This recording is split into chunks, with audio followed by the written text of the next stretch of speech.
2025 foi um ano realmente insano. Com exceção de uma, literalmente todos os campeões do UFC perderam seus cinturões ou abriram mão do título em 2025. Na verdade, o único cinturão que não saiu do lugar até o final desse ano foi o da Valentina Shevchenko. Mas de resto, foi uma verdadeira dança das cadeiras. Tivemos várias histórias, vários cinturões mudando de mãos, e é por isso que eu quero voltar um pouco atrás nesse vídeo e relembrar todas as disputas de cinturão que tivemos no UFC em 2025, em ordem cronológica e incluindo o cinturão BMF. E falando em disputa, eu tenho certeza que várias IAs estão disputando a sua vaga naquela mensalidade na fatura do seu cartão todo mês. Até porque você só deve ter uma vaga, só dá pra assinar ChatGPT, só dá pra assinar o Gemini, só dá pra assinar uma por vez. Mas aí chega a INA e resolve esse problema, porque agora você pode assinar todas as principais IAs do mercado pagando menos do que essas duas que eu citei. Com planos anuais a partir de R$ 49,90 por mês, a INA é a melhor proposta quando o assunto é inteligência artificial, porque ela faz justamente isso.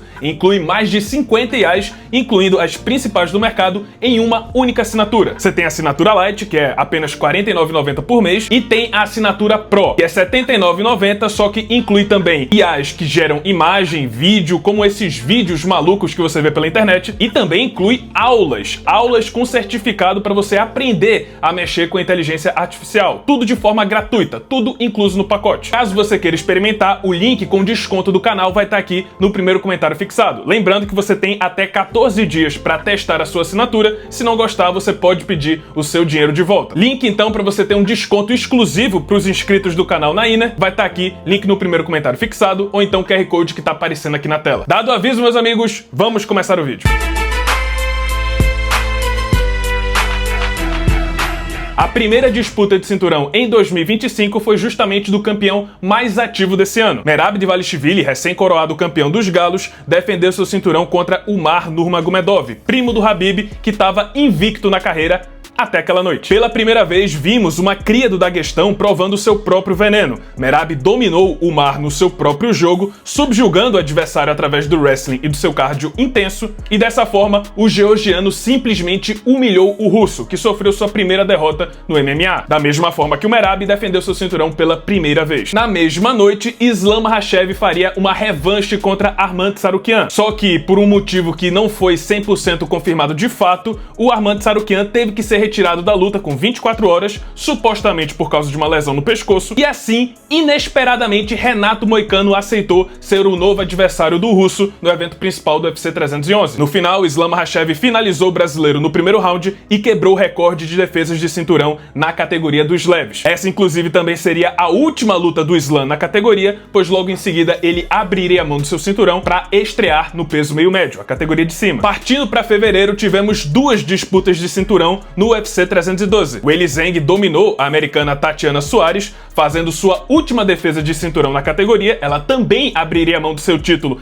para tentar um segundo cinturão. E na mesma noite tivemos o segundo capítulo de uma das lutas mais polêmicas de 2024, a revanche entre Dricus du Plessis e Sean Strickland, ex-campeão da categoria dos médios. Mas na revanche, o sul-africano não deixou dúvidas e dominou o americano por 5 rounds, defendendo o seu cinturão da categoria até 84 quilos. Bom, em março só tivemos uma disputa de cinturão, mas foi uma das mais comentadas do ano. Finalmente, a luta entre Alex Poatan e Magomed Ankalaev aconteceu. Uma luta que vinha sido esperada desde que o Poatan conquistou o cinturão da categoria. E o russo estava esperando há muitos anos para disputar esse cinturão. E depois de tanta espera, ele chocou o mundo ao vencer uma das maiores estrelas do UFC no seu auge. Ankalaev anulou o jogo do Poatan, venceu o brasileiro na decisão dos juízes e se tornou o novo campeão meio pesado do UFC. Poatan afirmou que não estava 100% naquela luta e prometeu que na revanche as coisas seriam bem diferentes. Vamos esperar para voltar para essa história. Miami foi o palco do UFC 314, o evento numerado de abril, e trouxe uma disputa pelo cinturão peso-pena vago do UFC, já que Ilia Topuria abriu mão do seu cinturão para subir pro peso leve e tentar um segundo cinturão. Pois é, já é o terceiro campeão que abre mão do seu título para subir de categoria, e olha que só estamos no 4º mês de 2025. E aí, para definir o novo rei do peso-pena, o antigo rei Alexander Volkanovski disputou o cinturão vago contra Diego Lopes. E depois de uma verdadeira guerra de 5 rounds, Volkanovski recuperou seu cinturão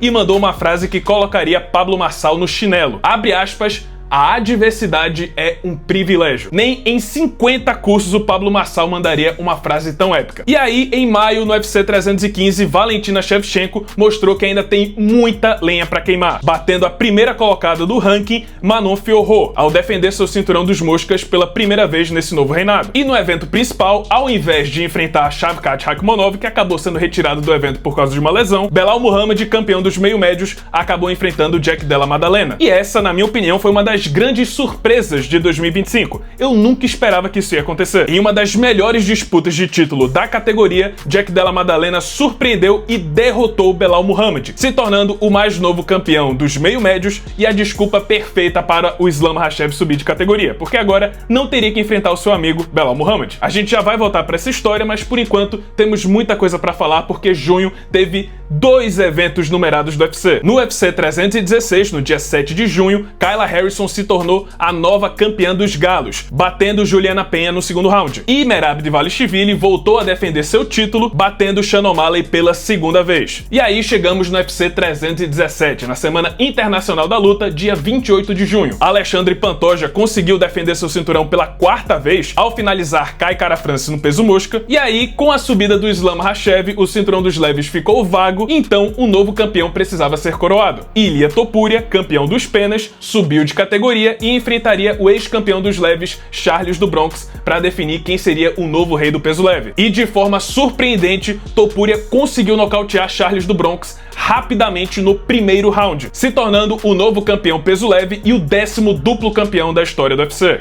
Para fechar o mês, tivemos uma mudança na categoria dos pesos pesados. John Jones, que até esse ponto ainda era o campeão linear, anunciou oficialmente sua aposentadoria. Com isso, Tom Aspinall, campeão interino, foi promovido a campeão linear e agora era o novo rei dos pesos pesados. E também teve outro grande atleta que anunciou sua despedida do esporte. Depois de vários serviços prestados à empresa e vários momentos icônicos na mente dos fãs, Dustin Poirier se despediu do MMA no UFC 318, no dia 19 de julho, disputando o cinturão BMF contra o seu antigo rival, Max Holloway. Infelizmente, o diamante não conseguiu se despedir com uma vitória. Na terceira luta entre os dois, Holloway finalmente conseguiu vencer o Poirier, dominando ele na trocação e defendendo seu cinturão BMF, com direito a 10 segundos caóticos no final da luta, como sempre. Olha só que interessante, Poirier estragou a estreia do Holloway no UFC e o Holloway estragou a despedida do Poirier no UFC. E finalmente, depois de 5 anos de espera, em agosto de 2025, no UFC 319, Khamzat Chimaev finalmente conseguiu disputar o cinturão dos médios, aplicando literalmente a maior surra da história do UFC contra Dricus du Plessis. Foram mais de 500 golpes conectados. Ele venceu todos os rounds do confronto, mas o sul-africano ainda mostrou coração. Nos segundos finais ele conseguiu derrubar o Chimaev, quase aplicou o mata-leão, mas infelizmente sem sucesso. Chimaev venceu Dricus du Plessis por decisão unânime e se tornou o novo campeão peso médio do UFC. Agora chegamos em setembro, que foi um mês meio atípico, cheio de imprevistos.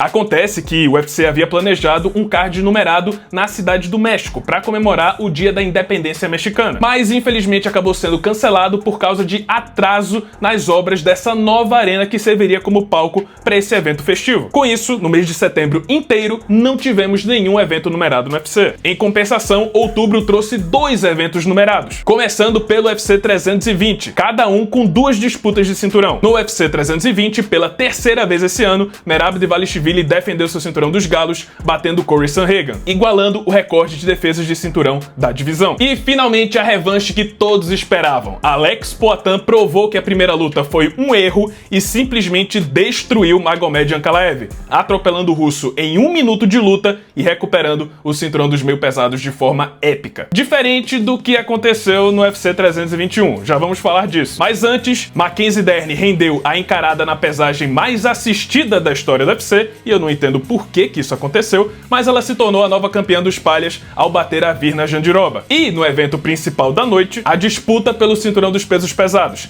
Ciryl Gane meteu 2 dedos nos olhos do Tom Aspinall e pela primeira vez na história do UFC, uma disputa de cinturão foi declarada no contest. Simplesmente inacreditável. Vamos ter que ver essa revanche desnecessária em 2026.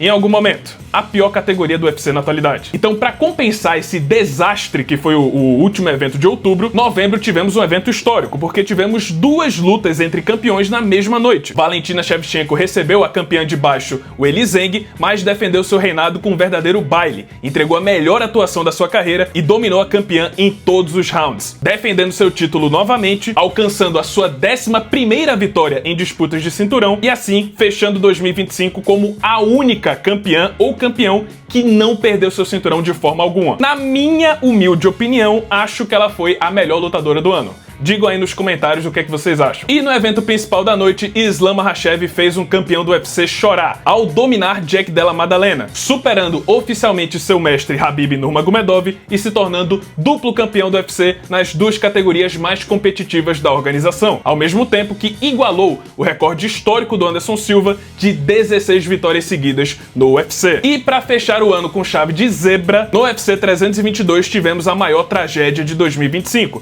Alexandre Pantoja sofreu uma grave lesão no braço e teve um fim melancólico para o seu longevo reinado no peso mosca. Esperamos que ele tenha uma boa recuperação, mas por hora, Joshua Van é o novo campeão peso mosca do UFC. E como se não bastasse essa desagradável surpresa, no evento principal, Piotr Yan, depois de ter sido dominado na primeira luta, teve a sua vingança contra Merab Dvalishvili, destronando o campeão dos galos em uma luta épica que fechou o ano com chave de ouro. Independente do resultado, na minha opinião, Merab Dvalishvili foi o melhor lutador de 2025, pelo fato que não só defendeu seu cinturão 3 vezes esse ano, mas também fez 4 disputas esse ano. Mesmo com a derrota, ele teve mais vitórias em lutas valendo cinturão do que qualquer outro campeão no UFC. De todo modo, ele merece sim o nosso respeito. E com isso, fechamos todas as disputas de cinturão em 2025. E basicamente todas as categorias, com exceção da Valentina Shevchenko, estão zeradas. Novos campeões em todas as categorias. E muita coisa para ser resolvida a partir de 2026. E olha só, já temos um cinturão interino entre Justin Gaethje e Paddy Pimblett agora em janeiro.